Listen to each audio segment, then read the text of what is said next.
Donc une fois la qualification des sites effectuée, je vais pouvoir passer à la déclaration patrimoniale. Donc cette étape correspond principalement à un formulaire de saisie d'information et elle se termine par la segmentation de votre établissement en catégories et sous-catégories d'activité. Donc une étape sur laquelle je reviendrai un peu plus en détail après. Donc on arrive dans un premier temps, on vient renseigner des informations sur l'assujetti, donc si vous êtes propriétaire occupant, bailleur ou locataire. On vient ensuite renseigner la parcelle principale, donc soit directement dans la liste ici, soit sur la carte à droite.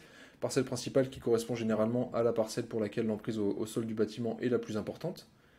Ensuite, la station météo la plus appropriée, donc qui est par défaut celle qui est la plus proche. On pourra sélectionner celle des départements limitrophes. Ça va être utile dans certaines configurations un peu spécifiques, par exemple si vous êtes en altitude, il pourrait être utile de prendre une station un peu plus loin, mais plus représentative de votre climat. Ces données météo permettront de moduler par la suite, de faire certaines corrections sur les consommations et de calculer au mieux votre année de référence. On vient renseigner ensuite les types d'énergie qui sont présents sur le site, donc tout est possible, hein. Et en fonction des données que je renseigne ici, la saisie est modulée par la suite. Donc là par exemple j'ai renseigné électricité et gaz naturel. Il est possible donc de renseigner des informations sur vos points de livraison, donc électricité et gaz. Ces informations permettront par la suite, donc une étape sur laquelle je reviendrai aussi plus tard, de récupérer automatiquement certaines données de consommation. Donc si je valide ici et que je coche que je possède bien un PRM, donc un point de livraison électricité, je viens renseigner les informations de ce PRM, donc la référence de l'acheminement, un code à 14 chiffres qui est présent sur vos factures, la raison sociale de l'entreprise par exemple, le nom du référent, donc Tom Laveille, l'email du référent également. Et donc à partir de là, mon PRM sera enregistré et plus tard on verra comment on fait pour accéder aux données de consommation de ce point de livraison-là. Ensuite, je retrouve deux champs un peu spécifiques avec la surface élecotechnique et le code APE. Code APE qui est récupéré automatiquement à partir du SIRET, de votre entreprise.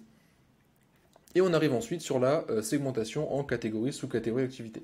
Donc là, on a une certaine quantité de sous-catégories qui sont déjà créées, mais pour en ajouter une, il faut simplement cliquer sur le bouton qui est dédié. Et donc là, j'ai différentes informations à renseigner sur ma catégorie, donc son nom, la catégorie associée, donc par exemple bureau de service public, et la sous-catégorie, on va prendre un flex office. Il faut savoir qu'ici on a beaucoup de catégories et de sous-catégories qui sont disponibles, mais qu'elles ne sont pas encore toutes décrites dans les arrêtés. Donc pour certaines d'entre elles, on ne pourra pas calculer du coup les objectifs en valeur absolue qui dépendent justement de cette segmentation. Et donc dans ce cas-là, on pourra uniquement calculer l'objectif en valeur relative.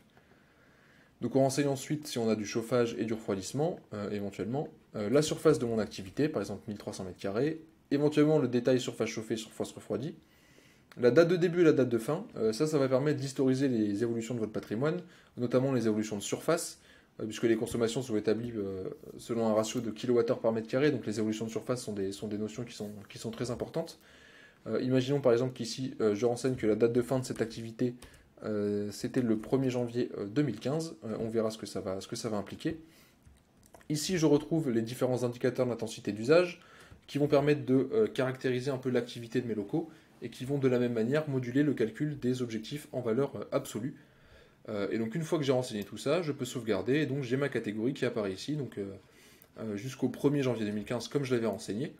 Si par exemple je clique juste à droite, je récupère l'ensemble des données de cette catégorie d'activité-là, et je pourrais dire que de 2015 jusqu'à la fin, en fait, j'ai eu une extension de 500 m², donc maintenant j'ai eu 1800 m², et donc voilà, j'ai bien notifié donc l'évolution de mon patrimoine qui va permettre de plus justement calculer mon année de référence. Une notion que je n'ai pas évoquée ici, c'est le bouton de partage justement, dont j'avais quand même parlé au niveau du tableau de bord.